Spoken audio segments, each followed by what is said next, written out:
Guys, I've literally just stopped in a park, and this video might not be for everyone. I don't know if it's going to be a minute or if it's going to be 10 minutes. I have zero idea. And I'm going to title this video Touching the Dream. And the reason why I'm going to call this video Touching the Dream is because I had a message a few days ago, and it's been playing in my head. Lovely message, lovely supportive message, but it was about Vegas, and it was about, you know, what is it you're doing, and, you know, why do you keep going over there, and, you know, all these things. Again, it was a lovely message. It wasn't worded in a bad way, but it got me thinking that people might not understand why I'm doing it. So I want to tell you why. I want to give you a bit of context first. So let's speak about Tenerife. I'm going to use Tenerife as an example. When I first arrived in Tenerife, and I'll always love Tenerife, I was very new, I was very green, a little bit naive. As a newcomer, as a new singer, as someone that was, you know, had these massive ambitions about, you know, being in Vegas, and, you know, I just started singing, really. And I still am. You know, I've only been singing for 5 years. Still new. But at that point, you know, you couldn't fault my belief. You couldn't fault my ambition. You couldn't fault the drive. It was all the technical stuff that, you know, I had to get better at, which is normal in anything you want to do. Whether it be painting, you know, cutting grass, chopping trees, whatever it is, you're only going to get better. Anyway, what I used to do, and not many people know, in fact I don't think anybody knows this, is I used to save up. Now, being a newcomer in Tenerife, you know, you're not paid the most amount of money out of all the entertainers or whatever, you know, because nobody knows who you are. You know, you don't have that following where you're going to fill bars, and you know, you've just came, you've just arrived. So right at the start, you know, you're starting from the bottom, and I love that. I love being an underdog. So I love the fact that there's a potential, you know, rise in, like, sort of status. You've got the Tenerife Entertainment Awards. You've got, there was so many things that, you know, that can give you that belief. And at the start, I needed that belief. I needed these awards, and I needed all that kind of stuff to maybe justify or validate the way I was feeling, because I wasn't the most confident person. In fact, I still am. And I'm very open and honest with that. I'm quite introverted. I'm quite insecure. A lot less now. But I remember when I first moved to Tenerife, my God, you know, the talent there, the people there, the singers there, incredible. And I was thinking, how on earth am I going to compete with this? So I had to over-exaggerate as a showman, you know, to cover that I didn't have the strongest voice at that time. I still don't. I mean, it's better, but, you know, I'm never going to be the best singer in the world. But I'm a great entertainer. I make people feel a certain way, and that's, you know, it's different packages for each person. Anyway, so right at the start, and this, I was always doing this subconsciously, touching the dream. So every maybe 4, 5, 6 weeks, each week I'd be putting a little bit away, saving, I don't know, 50, 60 euros a week, putting that away. After about 5 or 6 weeks, I would go on booking.com. I would look for a 4-star hotel and above, and I could afford maybe one night. Like, that was my limit, one night. And I would go stay there for one night. I would go out and I would have money set aside for a nice meal, and I would just have that one day just for me. And I didn't realise at the time, but what I was doing, I was touching the dream. And what do I mean by this? Well, I know at some point, or I knew at some point, I've always believed at some point I will have that kind of life where, you know, I'm travelling about, you know, I had in my head I'm going to have my own show in Vegas, you know, and that's always been a belief. You know, people laughed at me, people didn't understand what I was kind of doing, why I was doing it. But when I was booking these hotels, you know, you might say, well, why on earth would you pay 300 euros a night when you can stay at one for 100 euros a night? Same area. But what people don't realise is the people that are staying in the 100 euros a night aren't people, or normally aren't people that are going to get you to where you want to be. So if you're staying in an environment where, you know, you've got people paying 300 euros a night, like, I want to know who these people are. I want to know why they're paying 300 euros a night when there's a hotel down the road, probably better, for 100 euros a night. What's the difference? Who are these people? And that's another thing. when you have a goal, when you have a dream, like network, connections, contacts, they are so crucial. They're so key. And you have to have an ability to build a relationship, and not build a relationship to get something. I learned this a lot quite quickly. You know, you always want to try and give. If you get something in return, fantastic. But you always want to try and give. You know, how can I give you value? So we're kind of going off tangent here, but that was the reason why I was doing the nice hotels, you know, even the cars. You know, when I was in Dubai a few months ago, I rented a Ferrari. Don't get me wrong, like it was a little bit of a deal both ways, but I rented a Ferrari for a day. Why? Because I know one day I'm going to have one, like 1,000,000%. Like, but I just wanted to feel it. And this is the thing, is like, to be able to manifest something, to be able to bring something into fruition, is you can't just think it. You know, people say think it, achieve it, whatever. You really need to believe it, but also you need to feel it. So when I knew, like, I even know what Ferrari I'm going to have. I know what colour it is. I know what it's going to smell like. You know, I know what the dashboard looks like. I close my eyes and I see it. And again, it doesn't have to be materialistic things. It can be anything. Like, for instance, the show that I did at Assembly Rooms. In my head, from when I booked it in November, is the same image for when I closed my eyes on that last song, for how everyone was going to react. For the songs, for the lights, for the band, the dance. I knew how it was going to be on stage before anything was booked. I had a vision. And it's like, you know, the best way I can kind of describe it is like, if you don't have any direction, or I don't like calling them goals, but let's say a goal. If you don't have any goals, it's like having like the best car in the world, right? That can get you anywhere, right? It's got the best sat nav. But like, if you don't put a postcode in, you just got to drive around in circles. Like, you don't know where you're going. But if you put an exact, in fact, better than a postcode, if you put a door number, an address and a postcode, you're going to turn up exactly at that point, you know? So wherever you are right now, all I'm saying is like, you've manifested where you are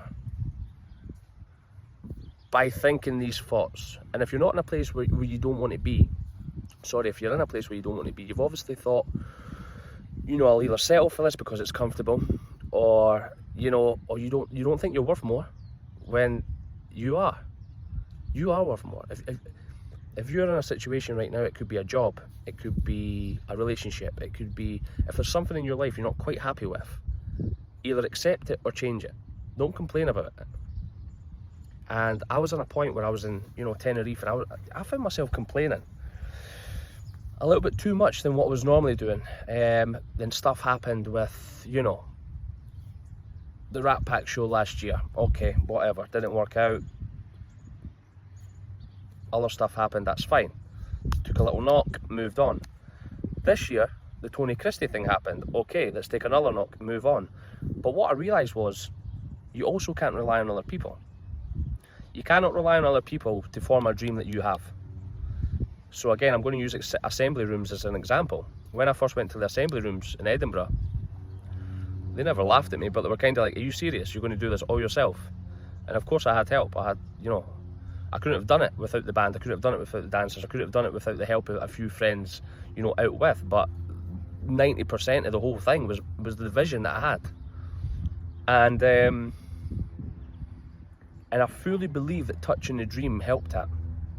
Because I went to go see shows. I went to see people that I respected. Shows that I respected, you know, people like Bublé, people like Dean Z, the Elvis tribute, you know, all these people that I admire. I don't copy them, but I see things that I like, and I see things that I respect, and I'll change them into my own kind of form that suit my personality, that suit the Frankie Mack, you know, brand. That's all people do. That is it. You know, Michael Jordan, whoever, like basketball players now that are just starting out, we'll look at Kobe, we'll look at Michael Jordan, we'll look at, you know, Shaq, you know, snooker. I used to grow up watching, you know, Stephen Hendry, Ronnie O'Sullivan, Steve Davis, Ray Reardon when I played snooker. You always look at the best. Can you copy them? No, you can't. But you can learn from them. That's research. That's That's knowing what you want. And when you see something that gives you a little bit, I like that, you know you're on the right path. So anytime I see anything about Vegas, or I hear Vegas, there's this energy that just runs through me. Like, I can't even describe it. Even when I fly over, when I land in Vegas, and you see all the hotels, specifically the MGM, and I don't know why, I always kind of gravitate towards that hotel, and I know one day I'm going to end up there. Like 100% I'm going to end up at the MGM, performing a show, or I have no idea. I'm going to have something to do with MGM. But that's touching the dream. Why do you think I keep going back in there? Familiar face, keep going back in there. Get to know the people, keep going back in there. Might take a year, might take 2 years, might take 10 years. But it'll happen. And that's all that is. That's all that touching the dream is. And, you know, you can use it in a materialistic way. Which, do you know what I do? I do that. Like, I'll rent a car or whatever that I see myself in the future. Because what then happens, subconsciously, your brain, and I don't want to get too deep into this, your brain, your frontal lobe has got a thing called reticular activating system, your RAS. And what I mean by that, so, for instance, if you're going to shop for a new car, right, and you see this beautiful, you know, red Mercedes, and you think, wow, I love it, but, you know, I need to go and think about it. It's a big decision. That's fine. Go think about it. But you're driving home in your silver Renault Clio, right? And you're driving and you're stopping at traffic lights. What car are you seeing on that road? I can bet you it will be every single red car and every single Mercedes and every single red Mercedes that drives past you. Oh, that's a sign. Oh, that's a sign. Oh, that's a sign. Then that influences you to go get the Mercedes. So, to use that in your dream, you need to pick out points in your dream, in your goal, that you want. So for me, I want Vegas. I want to be a headline act. I want to do cruise ships. I want my own band. I want, you know, there's so many things that I've got on my vision board that when I see something, like, there's opportunities every day. Every single day there's opportunities. But when you see something that's very close to one of these little goals, boom, I can use that. Boom. I see this. Oh. I hope that's in your video. It is in my video. I love that. Nice, man. Nice. Where was I? Anytime you see something aligned with your belief, with your energy, with your goal, you're on it. Whether it be then that could be a person, that could be a destination, that could be anything. And that's why it's so important. It's so important to know what you want and never settle. And again, it's a word that I hate. There's two words that I hate, right? One's settle and one's humble. I think people should have humility. I don't think anybody should be humble. And I'll tell you why.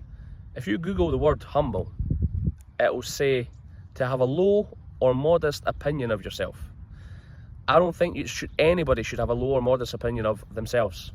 I think you should have the highest opinion of yourself, because who else is going to have a higher opinion of you than you? No one. So if you don't believe you're worth more, you're never going to get more. I understand why people use the word humble, but a lot of people don't understand what it means. I think to use humility, emotional intelligence, you know, all this kind of thing is perfect, but the word humble has always been a word that's, you know, I understand why people use it, but always have the best opinion of yourself, because you're the only person that spends 24 hours a day with yourself. I think that's a massive thing. There was a reason why I'm doing this video. I got a beautiful message, and it just basically asked me, like, how do you do what you do? How do you go the places you go? How do you... I hate the phrase kind of chasing a dream, but how do you chase a dream? And this is it. Find out what your dream is. And if you don't have one, just make one. You can always change it. It's not set in stone. It's not, you know, against the law. But just have a think. Write down nice things that you want. And it could be material things. Everybody loves material things. I don't care what you say. Everybody likes nice things. If you want nice things, write it. For me, I want it. I want nice things, you know? What means more to me though is inspiring people, doing videos like this, because one person will see this and they'll think, do you know what, that resonates with me. Even if 1 million people saw this video, if one person could get any benefit from this video, or maybe even a slight mind shift change that makes you take action, that makes you think, do you know what, I'm worth more.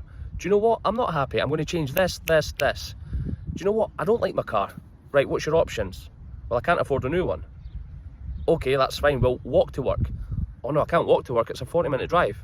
Well, do you like your car now? Yeah, I like it. So either accept it or change it. And at the end of the day, it's your life you're in control of your own life. Nobody else has control of your life.